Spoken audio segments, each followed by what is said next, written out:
permet la mise en œuvre des composants personnalisés.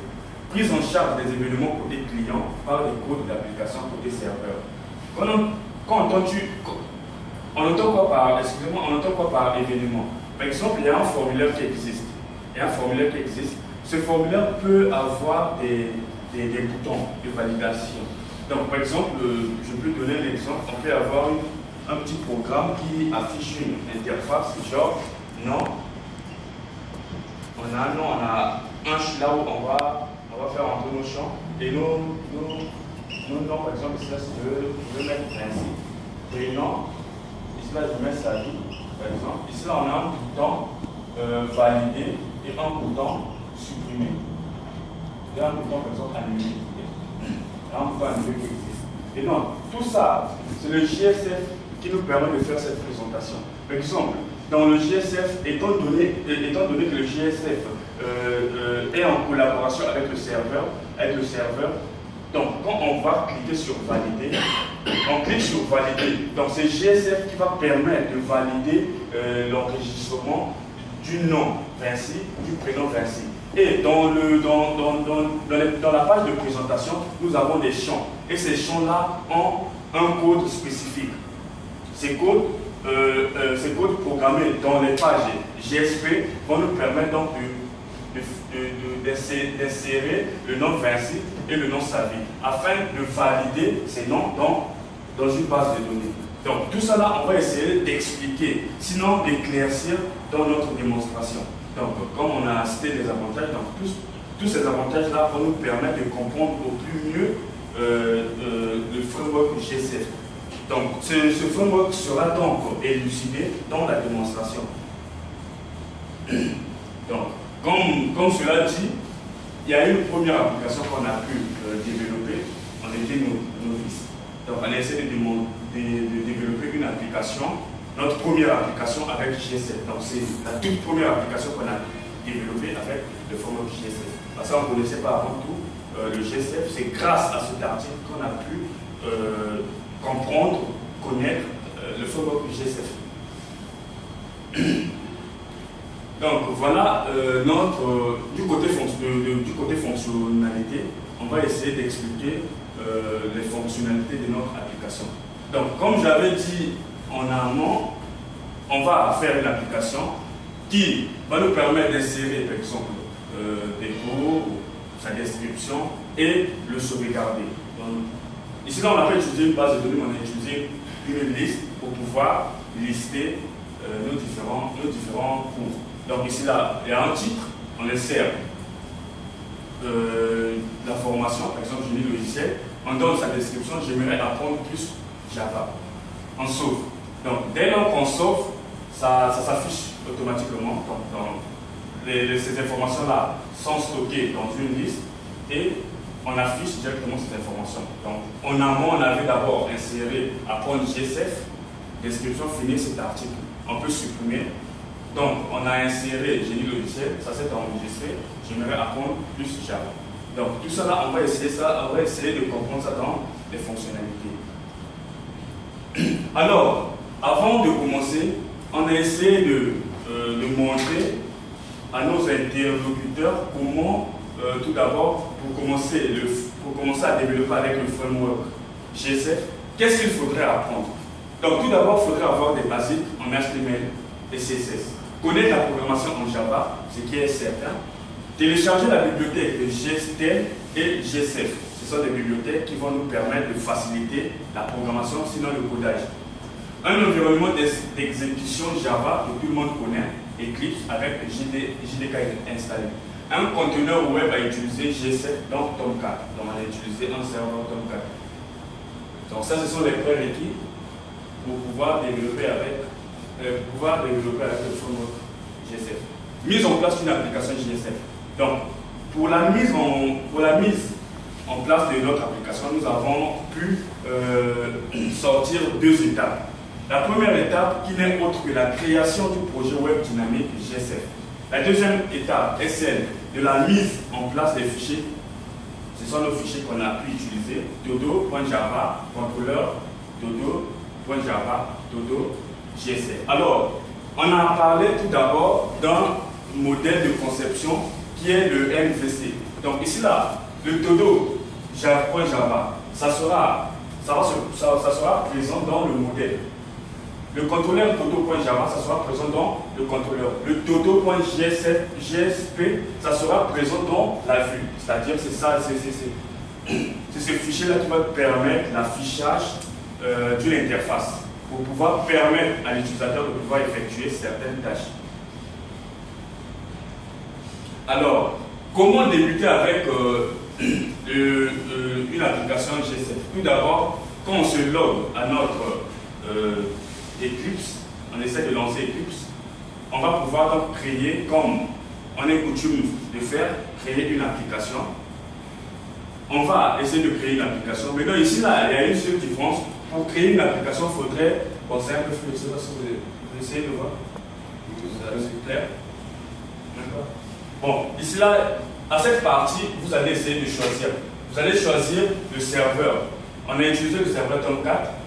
On a coché Tomcat. On a essayé de prendre Java Servlet First. Donc, c'est ça, c'est cette partie qui va nous permettre de créer les fichiers de configuration. Les fichiers de configuration utilisés sont les fichiers web.xml, web.xml et firstconfig.xml. Ce sont des fichiers de configuration. Ce sont ces fichiers-là qui nous ont permis de configurer notre application.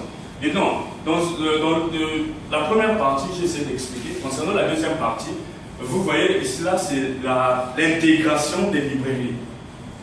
On avait cité en amont qu'on a utilisé deux librairies qui ne sont autres que le GSTL et le GSF. Donc, on a essayé d'intégrer deux librairies qui vont nous permettre de pouvoir organiser la structure de nos codes et de pouvoir donner plus de fonctionnalités à notre application.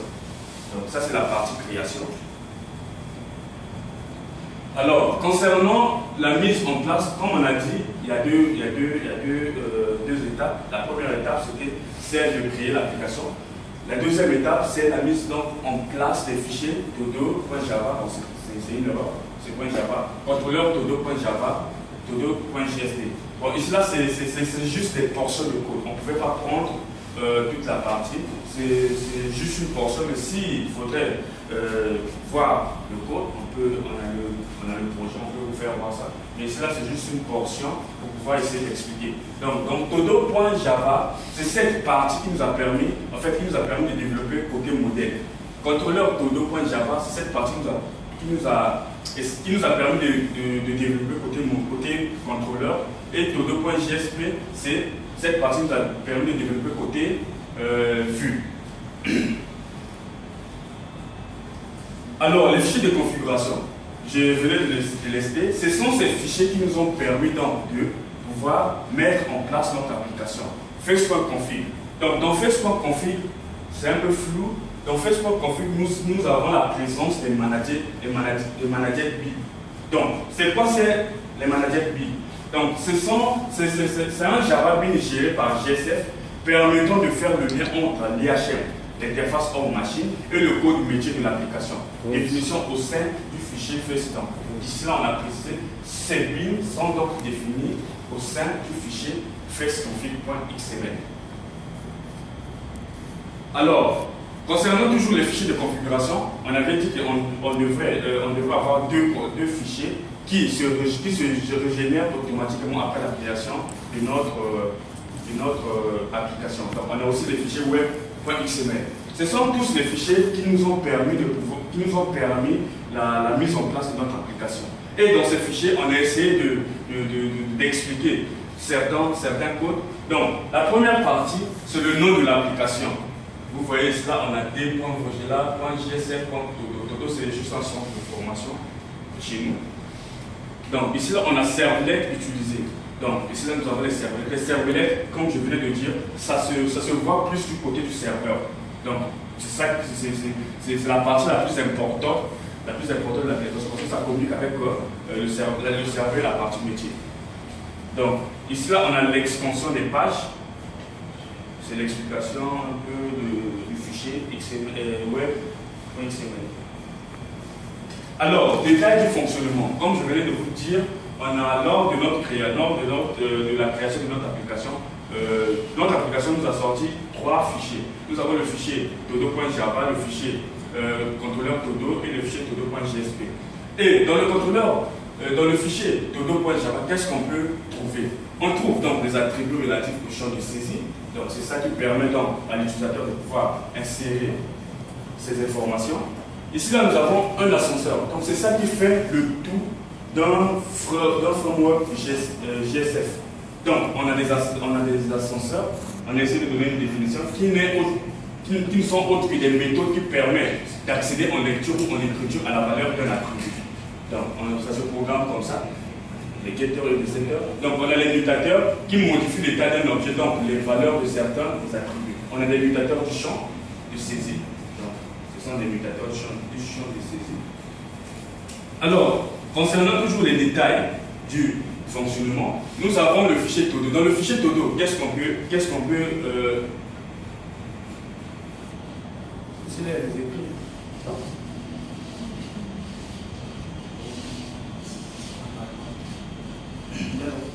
est-ce que nous ici, normalement, ici, il y a des effets.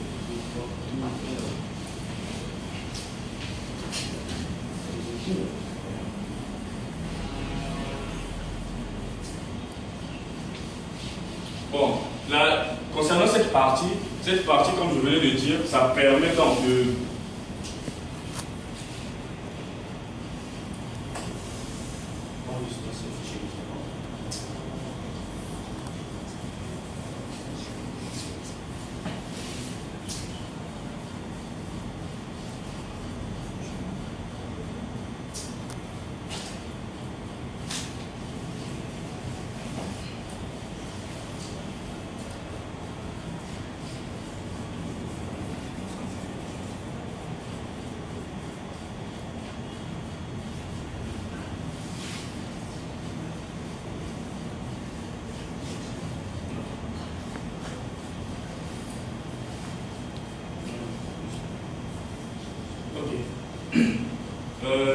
Concernant l'explication du fichier todo.jsp, on a dans cette partie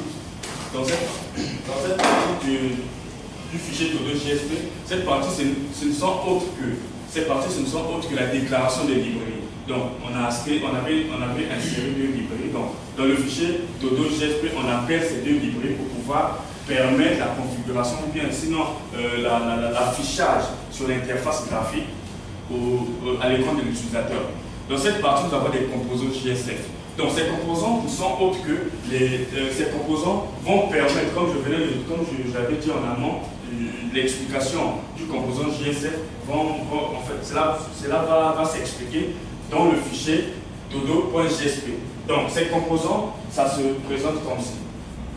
En fait, ce sont ces composants qui vont permettre à l'utilisateur de pouvoir saisir les champs de vie. Par exemple, ici là, nom, on sait que non, dans le champ nom, il faudrait insérer un nom. Dans le champ prénom, il faudrait insérer un prénom. Donc c'est ça, on a déclaré ça ici là. Et on a des liens Java.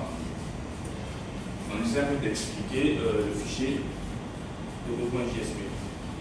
Alors, pour essayer de voir le back-office de notre programme, côté interface homme-machine, les composants graphiques, ce ne sont autres que ici là, c'est un code qu'on a essayé de codifier dans le fichier todo.jsp.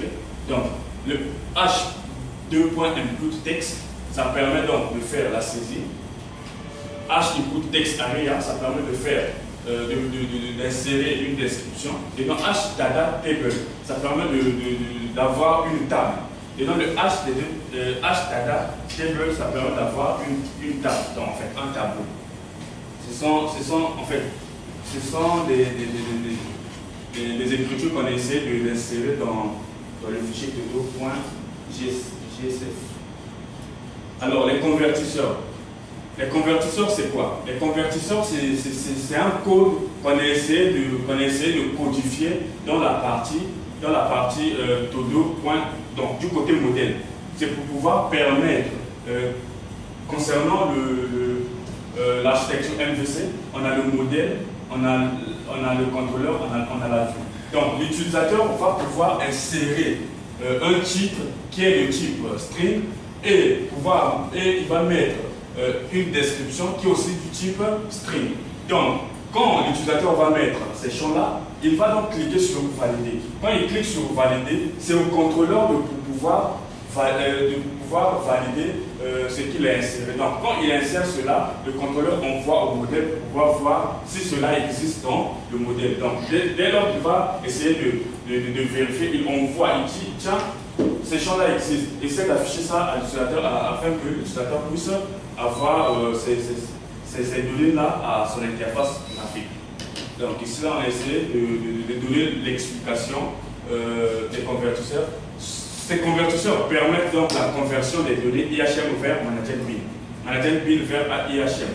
Donc, il y a des Managed Bin qui vont essayer de convertir les données insérées par les utilisateurs. Alors, dans notre programme, nous n'avons pas mentionné les validateurs, mais on a essayé de le mettre parce que ça fait partie du framework GSF, c'est-à-dire ça fait partie de l'une des fonctionnalités du framework GSF.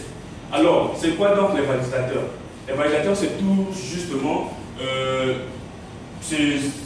cette formule d'insertion de données qui vont donc supprimer certains droits à l'utilisateur. Par exemple, si l'utilisateur met un mot de passe incorrect, ça va s'afficher. S'il met un mot de passe correct, ça va donc lui fournir ce qu'il veut. Donc, c'est-à-dire s'il veut par exemple se connecter à une plateforme, il met des informations correctes. Ces informations lui seront rendues. Donc voilà, on a donné quelques explications en disant les convertisseurs vérifient la validité des données converties applicables sur l'ensemble des composants de saisie. Exemple de validateur, valider la présence de saisie, valider que la saisie est conforme à une plage de valeur, valider le format de saisie, expression régulière, valider la longueur de la saisie. Donc c'est tout ce que je viens de écrire. Et dans le rendu, c'est quoi le rendu? Les composants GSF peuvent être transcrits en HTML, XML, WML. Fonction de la cible. Ceci est possible par le biais de rendeurs. En fait, les rendeurs, c'est quoi? Les rendeurs, c'est tout simplement ce que veut l'utilisateur. Par exemple, si je veux par exemple une liste des matières, je vais essayer de demander cette liste. Et cette liste se trouve soit dans une liste, soit dans une base de données. Quand j'appelle cette liste-là, le serveur me renvoie la liste. Voilà, donc c'est les rendeurs qui jouent ce rôle. Donc les rendeurs sont des classes Java récupérant les attributs des composants, transcrivant le composant en fonction du format souhaité. C'est un peu ce que je viens de dire. Alors, notre application a donc pris fin. Et merci pour votre attention. Merci. Des questions? Merci. Bon, j'ai trois questions. Oui. Bon, la première question, c'est qu'est-ce qu'un bin? Le bin, qu'est-ce qu'un bin? En fait, les bins, c'est tout simplement cette alimentation qui permet de lier, qui permet sinon de prendre les informations se trouvant dans le contrôleur et de l'afficher donc de faire le lien entre les informations se trouvant dans le fichier contrôleur avec le fichier GSP. Pour pouvoir afficher, ça se trouve dans le fichier face config de GSF. Pour pouvoir afficher, donner à l'utilisateur ce qu'il veut afficher. Maintenant, le manage bin. Quelle est la différence entre le bin et le manage bin? Moi, j'ai pas cité les bins, j'ai cité les managed bin. J'ai pas cité les bins, j'ai cité les managed bin. Si j'ai cité les bins, tu essaies de me la page là où j'ai cité les bins. Moi, j'ai cité les managed bin.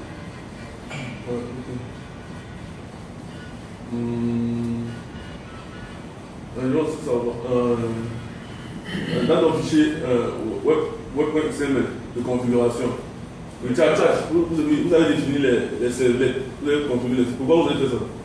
On n'a pas configuré les servlettes, mais les servlettes sont configurées automatiquement dès lors qu'on a choisi, lors de la création de l'application, on a choisi fait servlet pour pouvoir créer automatiquement les fichiers de configuration. On n'a pas configuré les servlets.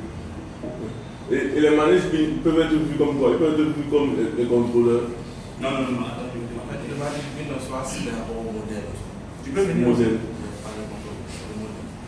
Non, je parle de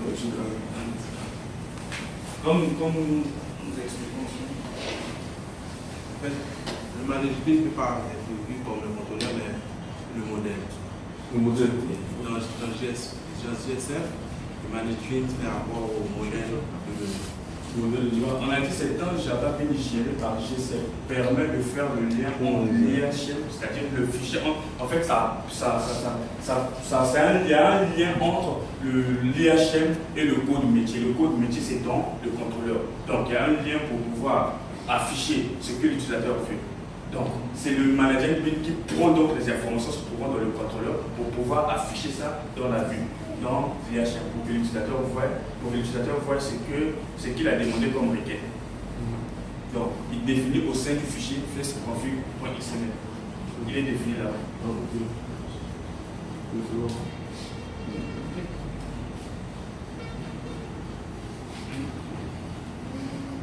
C'est quoi le code métier? Le code métier, c'est tout simplement ce code. Par exemple, lorsqu'on développe, je vais essayer un peu de l'élucider, bien de faire comprendre. Comment? Je ne peux pas t'expliquer, je ne vais pas te faire que tout le monde comprenne. Par exemple, lors de la programmation d'une application, là je sors du contexte de notre article. Le développeur peut définir son application comme si, par exemple, mon application, j'utilise le modèle FMC. Il y aura, par exemple, je vais appliquer 3 couches. La première couche, je peux dire couche présentation. On a la couche présentation. La première couche, on a la couche présentation. Alors, la couche présentation est gérée par le GSF. Et la deuxième couche, je peux dire c'est la couche métier. Je vais expliquer. C'est la couche métier. Et la troisième couche, c'est la couche qui permet de prendre les informations se trouvant dans la base de données. C'est-à-dire, on peut déclarer ça sous forme d'hyperlien. C'est-à-dire que ça prend les informations se trouvant dans la base de données pour pouvoir. Donc, dans la couche présentation et dans la couche métier, nous trouverons dans notre application, là je viens maintenant, je rentre dans le vif de notre sujet, nous trouverons donc le modèle qui n'est autre que le fichier todo.java qui permet donc de communiquer avec le fichier contrôleur, qui permet de communiquer avec. C'est dans cette couche que notre travail est effectué. Le rôle du contrôleur, c'est de faire les requêtes et d'orienter le cheminement. Il écoute les requêtes. Non, il n'écoute pas les requêtes. Okay. C'est-à-dire qu'il est lié, si tu as compris notre architecture MVC, tu vas comprendre le rôle du contrôleur. Tu vois, le contrôleur, lui, il fait quoi? D'abord, l'utilisateur, toi étant, par exemple, on prend un exemple simple, on se log tous par Facebook. Tu te logs à Facebook, tu demandes une requête. Et, par exemple, là, tu es l'utilisateur, ça c'est, on suppose que c'est toi, tu essaies de loguer à un site web. Dès lors que tu te logs, tu envoies une requête. Mais la réponse ne sera pas donnée automatiquement. Il faudrait d'abord. Attends, mon frère. Attends. Le contrôleur, dans la partie contrôleur, quels sont les traitements que tu effectues? C'est que je t'explique. Toi, c'est un contrôleur. Mais le traitement, lui, par exemple, si tu envoies, le contrôleur, lui, il envoie la demande au niveau du modèle. Le modèle, c'est là où c'est. Il fait quel métier? Il fait quel métier? Tu as dit que. Mais la partie métier, c'est la partie qui nous a permis. En fait, c'est le cœur de notre application. C'est là où se trouvent toutes les fonctionnalités voulues par l'utilisateur. D'après ce que je sais, dans la partie modèle, c'est le métier. Et la partie contrôleur? Le contrôleur, je suis là pour, comme je disais, il écoute les requêtes, il dispatche, il ordonnance les choses. Par exemple, là, c'est concernant notre scénario. Le client envoie une requête à l'application. La requête envoyée depuis la vue, est analysée par le contrôleur et il demande au modèle approprié d'effectuer les traitements et de notifier la vue que la requête est traitée. La vue envoie après un contrôle, c'est-à-dire la vue après le contrôle de la requête, une réponse HTML ou JSP à l'utilisateur. Donc, dès lors que le contrôleur a fini de faire son contrôle, il envoie, donc il dit tiens, des informations que tu as insérées sont correctes. Alors, je t'envoie donc ce que tu as eu à utiliser. Le contrôle, le modèle, il demande au modèle d'effectuer les traitements. Ça veut dire que le traitement s'effectue. Dans la couche métier, on a deux. Dans la couche métier, nous avons deux programmes. Si on essaie de se mettre à notre article. Dans la couche métier, nous avons développé deux fichiers. On a le fichier Todo et on a le fichier Todo qui est dans le modèle et on a le fichier contrôleur Todo contrôleur qui est dans le contrôleur. Donc ceux-là sont développés, ces deux fichiers-là sont développés dans la couche métier. Parce que c'est dans la couche métier, disons, si j'essaie un peu de être plus bref, c'est dans la couche métier. La couche métier, c'est le cœur de notre application. C'est cette couche qui contrôle et qui envoie les réponses à l'utilisateur, les réponses demandées à l'utilisateur. Quand à partir de ta vue, tu veux savoir le mode de transmission des données que tu utilises. Tu veux? Le mode de transmission des données. Je n'ai pas compris, c'est un peu difficile. Dans la page principale de ton application, on entre des données. Ah, tu veux savoir concernant le mode de On transmission. a fait le tour. Je veux juste savoir. Le montant mode de t'explique. transmission. Le montant ou t'expliquer dans la travers le programme. Dis-moi le mode de transmission. Transmission. Comment faire Ah, l'échange de texte. le mode de transmission des données? Le mot de transmission de données. Vous n'allez pas comprendre. Est-ce que tu peux indiquer la page Ou la page. Si c'est le code, je peux vous montrer le code là où on a essayé de. Montre-moi le code de ton contrôleur. Le code de mon code. Avec plaisir.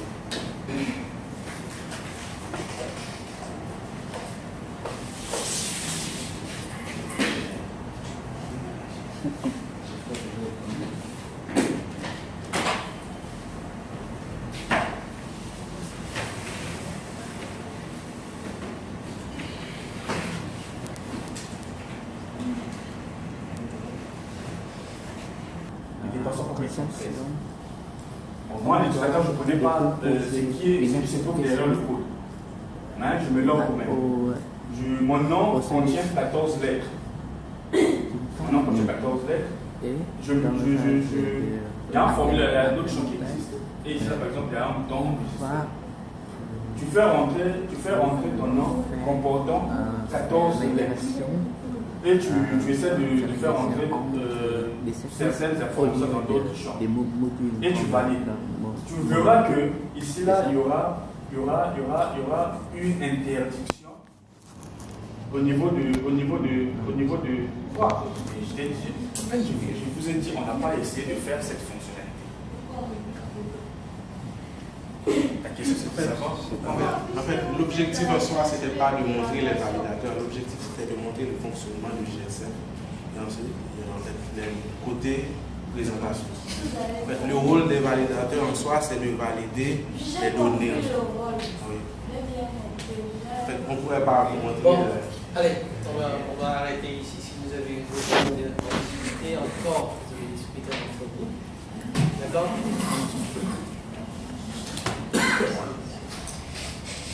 Merci. Et cela veut dire aussi, c'est qu'il faut trouver un bon exemple